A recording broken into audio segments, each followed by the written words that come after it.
The coronavirus pandemic has closed all schools in New York City, leaving families with many questions. Here to help Catholic parents better understand what's happening now and what the future could be like is the Superintendent of Schools for the Brooklyn Diocese, Dr. Thomas Chadzutko. Doctor, welcome for joining us. Thanks for joining us today.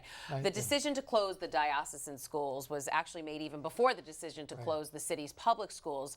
What went into that decision? Well, we were monitoring the events that were taking place in the city and the state, and when we looked at our schools, we felt that in order to be proactive, we wanted to make sure that the safety of all of our children, our families, were taken care of prior to a dramatic decision. It also gave us an opportunity to plan more effectively for our families and the work that they would need to do in the event that we had to close, and giving them the weekend to at least have some time to understand the importance of this. Right, and to be clear, students, teachers, staff members in the Catholic schools, has anybody tested positive for the virus? At this point, no one has confirmed case. Okay. And obviously, you know, in the media and all the work that we hear, you have suspected case, you have various interactions, but no one to our knowledge has been a confirmed case reported to us by the New York City Department of Health. Okay, and while the schools will be closed, distance learning programs will be underway.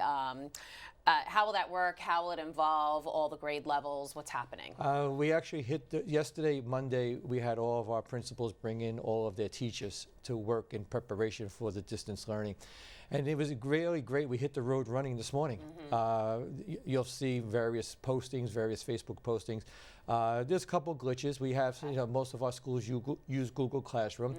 But even coming out of the schools that don't use Google Classroom, we're looking at Zoom meetings, we're looking at conference calls, we're looking at alternative ways. We've sent a number of resources to all of our principals and our teachers today.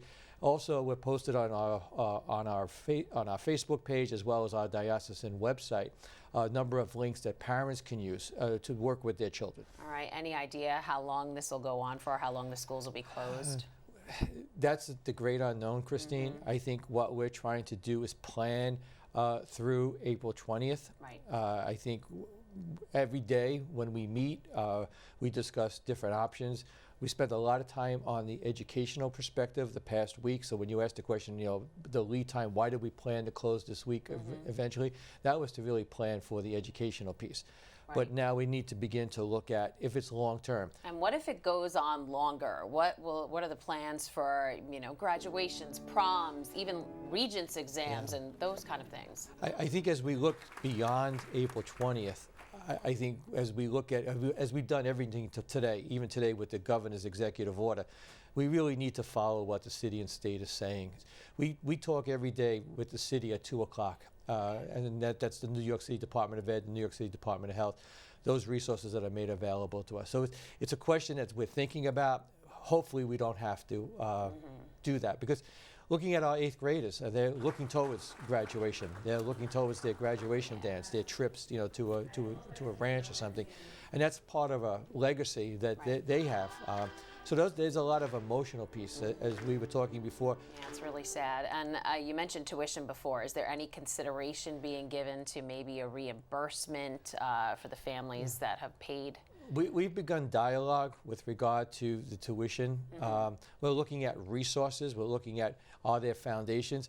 We're really hoping that New York State comes through with some type of reimbursement program that we can use to lift some of the burden on our parents.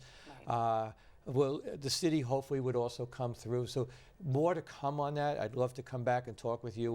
We're meeting tomorrow with our Academy Advisory Committee, which is made up of 12 board chair people, and they've had those questions, and obviously we'll be working internally with all the various resources that we have as a diocese to find out potential options for tuition reimbursement if we have to, or how do we assist, you know, families that cannot make the tuition payments. All right. Tom Chadzutko, Superintendent of Catholic Schools for Brooklyn and Queens, thanks so much for being here. Thank you, Christine. Thank you for having me.